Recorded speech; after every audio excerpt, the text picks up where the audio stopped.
have today a beautiful, beautiful team from Avasara, and Sindhuja will introduce them later. But I'm here to introduce Sindhuja, who will be the moderator for this session. Sindhuja has worked as a writer and editor on various marketing and publishing projects, including instructional design and assessment, writing for higher education. In 2020, she began to informally guide a couple of children who wanted to explore creative writing beyond the essays mandated in school. A stint that swiftly mushroomed into a deeper interest in language, arts, and process writing pedagogy. Sindhuja currently works with students who enjoy expressing themselves through poetry and stories after school. She's also pursuing her master's degree in education at the University of Exeter on a Global Excellence Scholarship. Welcome, Sindhuja, and it's over to you. Thank you so much, Kavita. So, a warm welcome to all of you who are present here. The topic today is Student Club and how student clubs can play a role in highlighting student voice and honing student leadership. Now, student club per se is not something new. Since the 1900s, we have had student clubs in universities and schools. Initially, it started with sports clubs, and then it went on to science clubs and other things. But the goal of all those student clubs was predominantly to make children better at a specific domain, better athletes or better scientists or better writers and so on. It is only recently that we began to see student club as a means to develop student leaders. That leadership is something that schools can play a role in or it still is a concept that is slowly sinking in, right? And today I want to explore the nuances of how leadership and student voice can be highlighted through student clubs, because the term student club can mean different things to different schools. And I think where better to hear it from than the team from Avasara Academy, a school that prioritizes their focus on honing women leaders of tomorrow. So I welcome the team here. Before I introduce them, a short description about Avasara Academy, which is becoming quite a familiar name in education circles and is a very popular name among education leaders. So Avasara Academy is a non-profit residential secondary school for girls in Pune, acclaimed for its focus for girls from low-income backgrounds who show high potential. Avasara's academic curriculum is coupled with a strong emphasis on leadership, and they want to develop the next generation of women leaders. They also wish to create a model school that couples the best of Indian and global pedagogy. And from Avasara Academy, I have Tushanka Nair and 4 students, Ayushi Nanware, Antara Balaraman, Babli Chowdhury, and Zeenat Sheikh. So welcome everybody. Thank you for joining us. Tushanka is currently the Director of Leadership Programming at Avasara Academy, and in her role, she leads the team that designs and implements the school's flagship leadership, entrepreneurship, and India studies curriculum. She's also actively involved in identifying and fostering leadership opportunities, both internally and externally. She's passionate about youth leadership and engages herself in participatory action research as well. Tushanka, my first question to you would be, given your long experience in this field of student leadership, I want specifically to hear about how Avasara defines a student club. So what is a student club to start with? And how does it work at Avasara? Do they meet weekly? Do they apply to be a part of the club? How does it take place? Hi. Thank you so much, Sindhuja, for that question. So student clubs actually form a part of a larger structure at Avasara, which is our co-curricular space, which is usually a 1-hour block every day of the week. Now this space, the larger objective of this space is to promote or to teach students like sports, fine arts, performing arts, leadership, and STEM related subjects. And students can generally sign up for 2 activities over a trimester, which is almost 3 months. Student clubs actually falls within this. Now, these clubs can be run by external experts. For example, you can have a cricket coach who comes and teaches cricket, or you could have a teacher or a staff member leading a club, or you could have one of our students who sign up to lead a club. Now, both teachers and students, they follow the same process. If they're interested in signing up to lead a club, they fill up a form sharing what they want to do, a basic outline of their club. And once these ideas are put together, they're put forth to the student population. So the students then can select or opt in for a club that interests them and they want to be a part of out of all these different clubs. And so they can choose one or two out of those clubs for that period of 3 months. And this repeats 3 times a year. Okay, so it's the initiative of the student to decide on what they want to start a club, and then they formally apply. And that application Absolutely. is... And in what resource do you either approve or guide or decide on the resources to allot to a club? So in most cases, actually, students have, it's only if we cannot provide the resources or we don't have access to something that they would need for their club, in those cases, we choose not to run it. But in most cases, I know in student clubs, we are able to manage it. We might just help students think through like a larger objective for the club, what different things they want to do. So that kind of support and thinking will be given. So, off the bat, Tushankar, can you name a few clubs that are currently active? So I think like it depends on the kind. So like right now we have things like a basketball or a martial arts club. We also have painting, and I know a student last year did a stone painting club, for example, because there's a lot of construction material around, and so they could use that. There are also coding related clubs that happen, or a permaculture club. So it varies. It depends on like some are externally sought experts who come and like have a curriculum and they execute it, and then some are teachers and students who have interest. Like there's a teacher who likes cooking, and so he runs a cooking club with the students in the school kitchen. Awesome. So now I'm going to speak to a couple of students who are running these clubs and hear from them as to what motivated them to start their club. I'm going to start with Bubbly. Bubbly, what is the club that you are currently running? Okay, so the club I led was Madhubani Art, but before I tell you the overall structure and things like that, what motivated me, I would like to start with an anecdote. So 6 years ago, I went to my hometown in Bihar. I come from a district called called Madhubani, where this art really originates from. And when I traveled from Pune to Madhubani, I got up onto the station of Madhubani, and then it was filled with like different kinds of painting, and I wondered like what these pictures were, what was this painting, and then I was very curious to know, okay, what are these paintings, like the unique details in them, then the humans, and then the birds, the elephants, what do they represent? And so then very curiosity. So I asked my sister, like, what is this? She said, this is Madhubani art. I'm like, oh, what is this Madhubani art? I have never heard about this. She's like, it is a painting that originates from the Mithila region of India.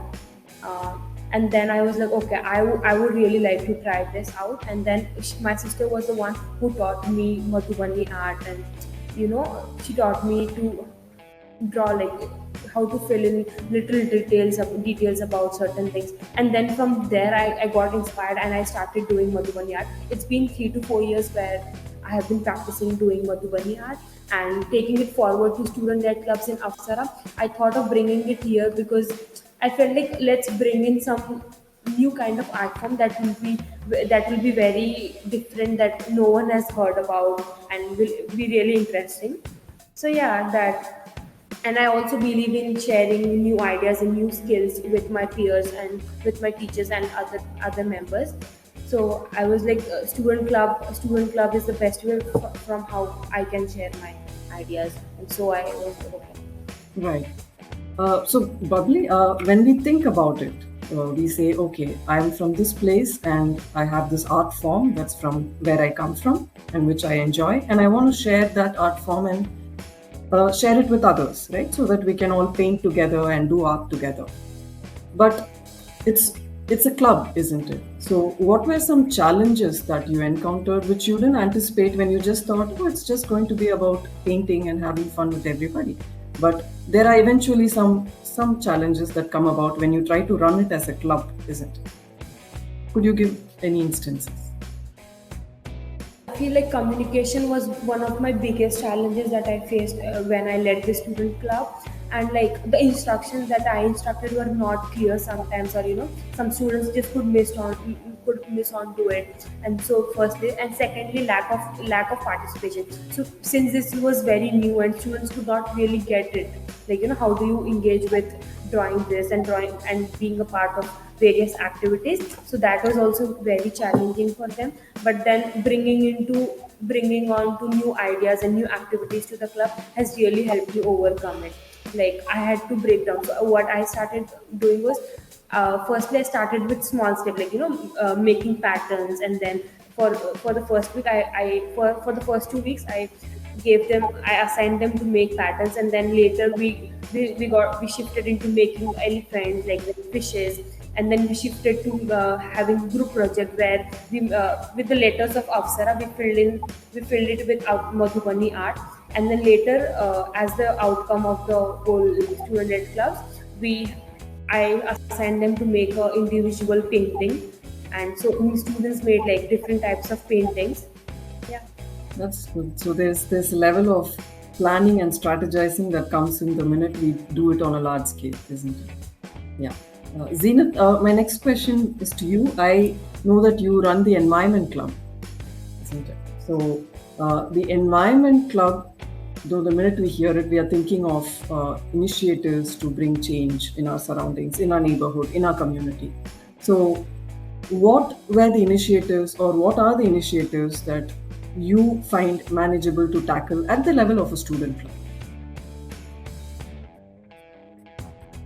So basically, we believe that our small actions that we take every day, they matter. So in our environmental club, we aim to look at small and feasible actions that we can take in our day-to-day life to be more sustainable and to take care of the environment. For example, like segregating waste at the source, trying to reduce the amount of papers that we print, or trying to include more biodiversity at Avasara by planting or adding butterfly houses and bird catchers, bird feeders. What's that? What are these pictures? What's the final picture where you see there's some communication seem to be happening? Yeah. So when we started working on waste segregation, one of the major issue was disposal of sanitary napkins. So we have community services at Avasara, like plate washing and food service.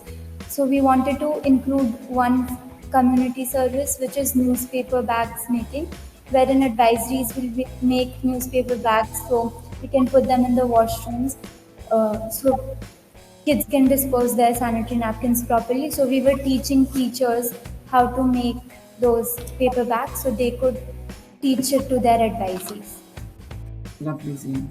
Thank you so much. Tushanka, I'm coming back to you with, when I hear Bubbly and Zenith, the focus outwardly is different, isn't it? One is a club based on a personal interest or hobby, and the other is something you're directing, some kind of initiative facing people, facing the society and all that. But in both cases, they are tackling with decisions, with planning and all that. So somewhere that leadership and student voice is not so much about the theme of the club. It happens much earlier in the way the club is run itself. So how do you provide that vision at Avasara that this is what our student club means in terms of leadership? I want to speak to you about you run the press club, isn't it? Yes. Yes. So I'm quite curious about it, since I'm also from the journalism background. So I'm very curious as to how you carry on the sequence from ideation to finally having a school newspaper out, right? So what are the topics you focus on, and how do you plan the whole editorial path? You can just, Anta. Okay, so the way we do this is we begin our publication process by brainstorming ideas. So we have a team of journalists and a team of designers, and we all come together and we think about ideas for articles and features and what we want to put in our newspaper. And then everybody collaborates and pitches in, and then we pick. So everybody gets, the journalists get to pick to write articles that they want to write about. And so either you take an article alone or you partner up with someone to write an article, and then your data gathering process begins. So this could be primary data. So if it's a school-centered article or something centered in your community, then you interview people, you speak to people. We even send out surveys and do like polls sometimes. And then we collect all this information, collect pictures, and draft our articles. Then they go through 2 rounds of editing. So one is internally within our team. So we pass our articles and give each other feedback. And then we also then give it to our mentors who take a look at it once. After which all of the articles go to the design team. So then the design team, as you can see over here, this is our final press output. So they put all of our articles together, add the photos, structure it and format it well, and then we come out with our final product, which then is published, and we print it out and put it up on our school walls so that the whole school can see. Great. And do you also take letters from the readers? Do you have that feature? You do have that? So we have if other students or teachers want to put in articles, then they can submit their writing pieces to us. We have poems as well submitted to us. This year we even had someone with a comic strip that they wanted to publish in our press. So we do accept those, as well as feedback from the larger community. We are going to take this as part of leadership and managing things. I was thinking. And also working together and figuring out how. I know.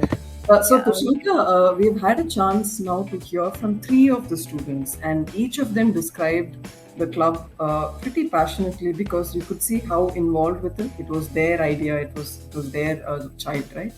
So can you now take us through what the leadership vision at when you run these clubs? What is the idea behind it? Yes. So, like I was saying earlier, we don't define leadership for our students, or we don't say that we aspire that you be a certain type of leader. What we want them to do is actually we want them to use these 6 years with us to explore what kind of leader that they want to be or they choose to be. Another thing we do is we do not frame it as a role. So a lot of times leadership is the goal, and we say you should be a leader, but I don't think that's the goal here. We want leadership to be an action. So it means that it is a means to getting to something big. Maybe you have a sense of purpose. Maybe you want to Zenith wants to probably, or Antara for that matter, they have different goals, right? Maybe they want to build community through journalism, or maybe Zenith wants to add to the sustainability of Avasara, and those are all their goals. And then if you want to work towards that goal, leadership is something that will help you get there. Leadership will help you build momentum, get people on board. And so we want to give them the skills and the expertise, but to use leadership in order to get somewhere, not just to be a leader. That's not the point. So in service of that, I'll just take a couple of minutes to look at how we approach leadership. So we look at it in these 4 ways, and we do this in the LEI curriculum that you mentioned earlier. When you think about leadership, we focus a lot on identity and students' sense of identity, who they are, what their strengths are, where they come from, similarly their communities and people they care about. What are their strengths? What do they need? And we want students to develop a sense of identity and an understanding of themselves. Simultaneously, the curriculum is also built to give them knowledge and skills. So knowledge could be, if you want to make change, what are the things that you need to know? So we focus on understanding the government, understanding civil society, and then also entrepreneurship. And so that's how we frame our knowledge. And then skills are skills that you would need in leadership, which a lot of them are mentioning is communication, critical thinking, creativity. So we look at it we give them the knowledge and the skills throughout the curriculum. and then the opportunity to practice. Because if we are saying like leadership is a capacity, then you also build and learn through practicing. And practicing in school is the best way to do it. And so some things we do is we embed in our curriculum projects that students do in their communities, but we also want to use school as a space where they can take on leadership opportunities, and that's where clubs actually fit in. Student clubs are a space where students can take on leadership opportunities, showcase what they care about, or like in Bubbly's case, where they come from, and also build community and learn from each other. I think my huge takeaway from what you said, firstly, is you looking at leadership not as an end by itself, but just a means to do something else. And that something else is something dear to us. It needn't be necessarily what is considered extrinsically valuable, but whatever is dear to the student. They need to take initiative and see it through. And leadership is a means to do that. It's a way to do that, right? And also the concepts about identity, knowledge, and skills, it's given across the curriculum in a separate subject called LEI. And student club is a way to practice what they listen to. That's great, Tushanka. And although you're giving this opportunity for them to practice it through a student club, and it seems to be quite democratic that the student applies and gets the club running, what happens if there are students who are withdrawn from the process? Or, at least when I was young, I used to see in school that sometimes it's the same faces we see over and over again who take charge, who take initiative, right? It becomes a cycle after a point. So how do you maintain that balance that everyone practices it at some level or the other? That's a really important point. And like when I'm as a teacher, now as a director, it takes me a while to accept sometimes that like everyone will not be interested and everyone will not want to do it. And so we try and like build our curriculum in such a way that in certain cases, like when they do community projects, for example, everybody has to do a project. I think there's also value in making sure that everyone like tries it out, okay? Because sometimes you need that push. Sometimes you need a space where you can really think about what you care about, get the support that is needed, think with like-minded people and try something out. So sometimes I think like that's really what you need to like just get a taste of like leadership or get a taste of doing something for your community. And so our curriculum has spaces where we ask students to try, and it's based on their interest. Everybody does a project, but it's based on the interest, their community, it varies. But they do a project. Whereas like a student-led club is something where students opt in for. So in this case, there's choice. So we try to make enough spaces where there are opportunities for students to choose to do something. And then in some cases, students are just, everyone does it. Okay. Ayushi, my question to you is about your book club. I think, to read a book together with other students is, again, I feel like it's a very close-knit activity, right? So what happens at your book club, and how does it focus on initiative and planning and all that? So basically, the name of my book club was called Who's the Culprit, where we all came together to explore the genre of mystery through reading books. And so the structure was very simple. Like we all came together, we read the books, as you can see on the screen. So we read the book, and there were 3 parts of the book was divided into 3 parts. And after finishing every part, we came together and we sat down and discussed about like what has happened so far and who do we think is the suspects, and like we tried to answer the question like who is the culprit. And as a final output, we created a murder board, as you can see. So it was like basically like it was again answering the question of who is the culprit, and we had evidences and like our prime suspects, and we had a red thread that connected all of them. So yeah. So, what aspects of the book club, if you were to just discuss a book, let's say with your friends in class, as opposed to doing it as a book club formally, as a club which you run, what's the difference? How does the latter make you feel like you're growing somewhere with your student voice? It gave me a lot of, responsibility, and like it gave me a chance to like actually spread the love that I have for books, and like make sure that others join me too. And it gave me a space to explore myself. Like when I sat down to submit the form of leading a club, I had to think a lot that why do I want to do this, why do I like reading books so much. And it made me like a lot more self-aware about myself, and I think that's not something that I usually do when I'm like talking to my friends and everything. So I think that was a very good difference. That's interesting, Aishi. It does make us reflect on why we want to invest time and effort into something, isn't it? And did everyone figure out eventually who killed the person who was responsible for the murder? Okay. Yes. Awesome. Tushanka, coming back to you now that we have heard from all of them about their clubs, right? And you also spoke about what leadership means at Avasara. How do you translate that big picture into each of the club? Like, what are some common approaches and common things that happens across clubs to ensure that the big picture is not diluted?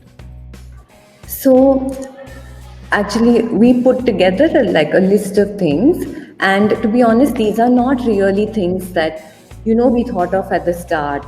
And from the first year we've been trying it, I think it's just been a process of learning, and we have figured it out as we have been going. And so I'm just going to share it. One of the things is to embed like choice and autonomy into this whole process. Like I said, a student chooses to run a club, and they choose how they want to design their club. And I think like choice is making choices is a life skill, but it's also a leadership skill. And that one step is that. The other thing is also having students select the club that they want to participate in from the wide variety. And it might seem like really, really small to us, because like you're choosing between badminton and coding. But for them, sometimes it's a decision that takes them a lot of time, because they have to make a choice to commit to 3 months, and they want both the things, but they have to pick one. And so like the decision can be very, very a very deep decision for them. But I feel like putting this choice and autonomy, I think, increases their commitment on both ends. Something else that we do is the process is the same for all, and this is something the students here actually brought up, is that like when we put forth the clubs, the process is the same for a teacher or a staff member who runs a club and a student. And this means right from like opting to start a club, submitting your form, getting your idea selected, students choosing between the different clubs, and also the support that the school provides in terms of resources, in terms of the space that you need. So all of that is like the process is the same for everyone. And I think like as adults, sometimes we think like that doesn't matter so much and we don't see it, but like students see it and they can feel when there's a difference. And in this case, they didn't feel that there was a difference, and like that mattered to them. It mattered that it was valued in the same way across the spaces. The other thing I think is like supported by and not restricted by academics. So all these clubs are very rooted in our students' identities, whether it is in Bubbly's case where they come from, or Ayushi who loves books, or Zenat who cares about the environment, or Antara who cares about journalism and wants to be a journalist. But also I think it's the space and it is the academics and the leadership curriculum that actually also helps build these clubs or makes them possible. And like just if you look at these examples, like there is a very strong journalism curriculum in the English, and the Hindi departments. And so they teach students how to be journalists and how to write these news reports. In the leadership curriculum, news literacy is a part of the curriculum. And so students are exposed to these skills through their curriculum itself. And I think that's a really, that helps build, like it builds the confidence, it builds the skills to be able to run a club. Avasara by nature is very sustainable in its design.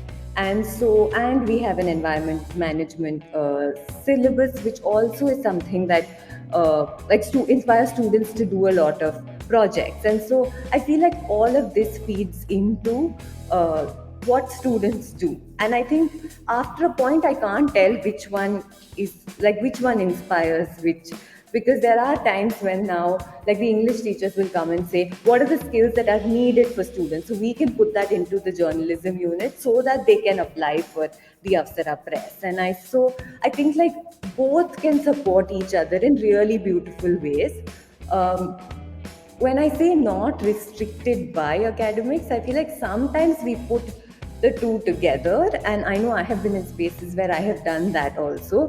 Is like, if you're not doing well in academics, then like don't run a club, then don't put time into that, don't work on co-curricular spaces. And I think like we have to treat them both differently in that case, because like all these students who have skills, they have skills in a certain club and they could have that, and it's not necessarily linked to a math or a science or an English curriculum in that way. Also, like a lot of research says that if you feel successful and if you feel a sense of belonging in one space or one activity, it helps you do better in other spaces. And so I feel like that's also an important thing to keep in mind when we think about both these spaces. Just like you would do for like a new teacher, like there is coaching, there is support, there's mentorship and guidance. I think student leaders also need that. And at Avasara, we've learned that it varies. For some students, they coaching helps. For some students, a mentoring check-in helps. For some students, maybe it's a co-teaching. And for some, it's just the right resources, maybe a book that is needed or some guides or something like that.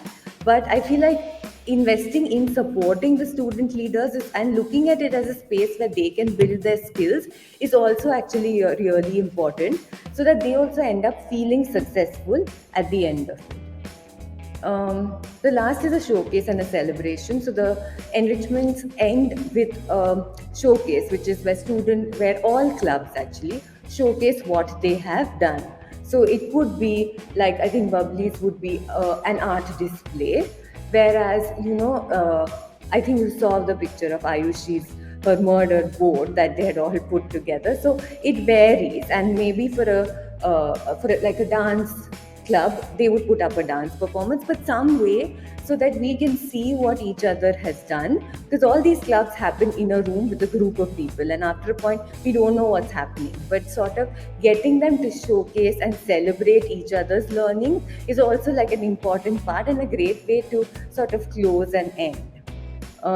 That being said, I think, and like the students reminded me, that there are some clubs like the Environment Club, for example, or Avasara Press, which like showcase their work in different ways, because they're working throughout the year and they're not only working in those 2 hours of clubs, like they're going and working with students, they're working with staff members, they're publishing papers, interviewing people. And so there are different ways to showcase it, sometimes throughout the year, sometimes at the end. And I think the last is just feedback and reflection. I think we've learned a lot from like our experience, from students' experiences. So having them share how they feel, both the club leaders as well as the participants, and embedding their feedback into the next round or the next trimester is something I think that we do and we continue to do. Because sometimes I think when you present this, it seems like we have it all together and this is the plan, but no, I think we're constantly learning, and I think there's a lot more that we can do to make this space better. Thanks, Tushaka. Yes, you did kind of read my mind at the end, because it seems so well structured, and wanted to ask if is it still a learning in progress? Do we still sometimes find gaps, and do we still, because we are having students and student clubs, and there's always a sense of an unprecedented thing that could arise anytime, right? So do you think we'll any school can ever completely 100% figure it out and say this is our process for student club and student voice and just stop there? That's not possible, right? I don't think so. No, I think things will always come up, and I think that's also part of the beauty of the space. True. Because there are new students running it every time, there are new students participating. There, like every year, there are different kinds of clubs and initiatives. So I think that's actually one of the good points of that. Yeah. Thanks, Tushanka. Girls, I am going to ask you all. It's not a challenge, but I'm going to ask you all for one learning, right? Just one learning. It could be something about the field that you started in. Maybe you learned something about Madhubani art, or you learned something about the environment through your work, or maybe it's something you learned about people skills. Maybe you learned that okay, sometimes deadlines are missed, or maybe you learned that oh, sometimes I have to negotiate a lot to get something done. Okay, whatever it is, it could be a knowledge, it could be a skill, but one takeaway from your experience in running the clubs that maybe could be useful for me as well, right? So, yes, do you want to start, Bubbly, or anyone can start? Okay, so Ms. Tushanka previously talked about mentorship. So, how did I take mentorship forward into my club, and how did it help me, uh, okay, okay. So, giving guidance, setting goals, and teaching and learning and setting goals for the group, bringing in activities has helped me build my confidence and has given a sense of growth and development in my specialization in this field of Madhubani art. I only have one. So your personal journey, the thing is, today you are more confident about speaking and dabbling in Madhubani art due to the mentorship Yes. and support. Okay, Zenat. Yeah, so something that I have learned from this student club and my experience is how to take accountability of my actions, like the responsibilities that I take. Because here you don't have anybody to supervise you, like you have to do this. So you constantly have to reflect, are my actions adding up to the main purpose or not? So this makes you more accountable, and to be accountable, you need to communicate properly with your teammates, like hey there, I need help with this. Can you help me? How do I do this? I'm not able to do this. Even asking for help and all of that. So I've learned all of these small things throughout the journey. No, trust me, Zenat, they are not small at all. I think as adults, we are still figuring out how to do these things. So if you did have some takeaway on that aspect, I think it's amazing. Antara?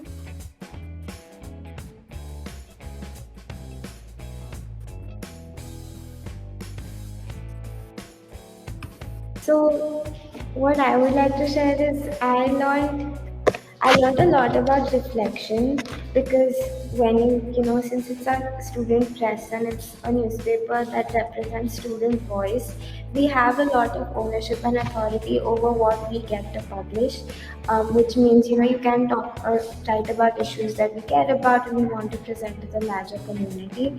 But then this also comes with the responsibility of, are we putting forth the, like, how is the content that we write going to affect the people that are going to read them? Is there a better way for me to express my opinions on a certain issue? Um, am I making the right decision? Am I making the right call? Not just, in fact, with what I write, but also with how I work in the team, right? If you're in a particular leadership role and you're speaking with teachers, speaking with students and the people in your team, I question a lot about, okay, whether I'm doing the right thing or not. But then I think because I'm questioning myself and I'm also asking, my peers or the mentors that we have about, oh, is this right or not? In the end, I come out with a better decision instead of it just being my thoughts and my opinions in the way that I want to do it. And that's something that I've learned through the process. So how is something that we write and the way we write it going to affect the people who read it, right? Yeah. Yeah. I think if you do continue in journalism, that empathy will add so much, not just to you, but to the field as well. And finally, Aishi. Can you hear me? Yes. Yes. So I think one of the major learnings I got from my club was I built higher emotional intelligence where I could I sat and I respected and I accepted different and diverse opinions about my favorite book and how others can view it also. And one of the other one learning is that when I saw my peers, being very exhausted throughout the day, and when they entered the club, they're still exhausted, but then they take the book, they start reading it, and you could I could literally feel their enthusiasm and then intense, tension in the room of getting to know what happens next, and who is actually going to be the culprit, and I think that sense of curiosity, it made me realize that even I myself as an individual can make an impact, and it doesn't have to be very big. It doesn't have to be there's no quantity to measure impact. Any impact is still impact, and I think it has helped me helped me a lot, and I think it has grown and it's just keep growing, and I hope it keeps growing. Absolutely. And it's not easy to change someone's opinion about a book or a movie, isn't it? It's a lot of work. It's a lot of learning. Yeah. I was thinking, Aishi, you'll also say you're all now better detectives at solving murders. Yes. Thank you. So, Tushankar, my last question to you as we wrap up is if you do meet a school leader or a teacher who's not on the same page about agreeing to the value of student clubs, who don't see much point in devoting resources to it, what would be the one thing you would say to them? So I think there are a couple of things I would say.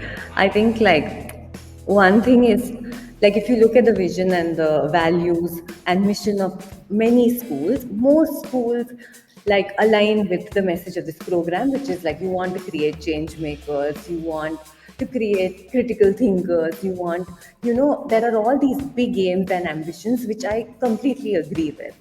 But I don't think we create leaders and change makers or whatever for you cannot set a time frame for that. You can't say that it's going to happen once you leave school.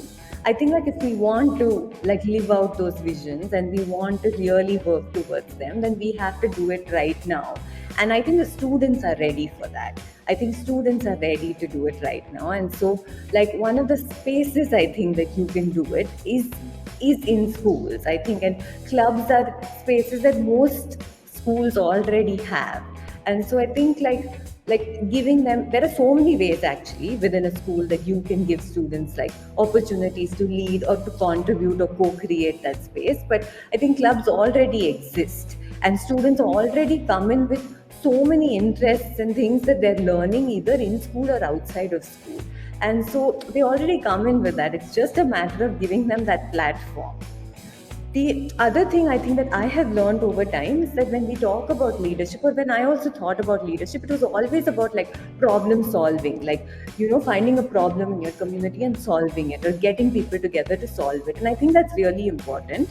And I think that's also a big part of leadership. But over time, I have learned that leadership can also be sharing your knowledge with someone, and so you've learned something and you want to share it, or creating a space for joy or play or community, or there are these, or taking something that your community does well and making it better. And I think we don't talk about leadership in that way so many times. We're always framing it as looking for problems, And like when you do this, student clubs really fall very well into this mix. And like students, as you can see even here, they're bringing like so many diverse interests. And like there is Dina and her group who is actually working towards like the environment, and like they want to make the place better. But there's also like a bubbly who's bringing like an art form, or like the news press, which is bringing the news and the community together. And so I feel like that's also a form of leadership that I think we should celebrate, because I think like our communities in the world needs that.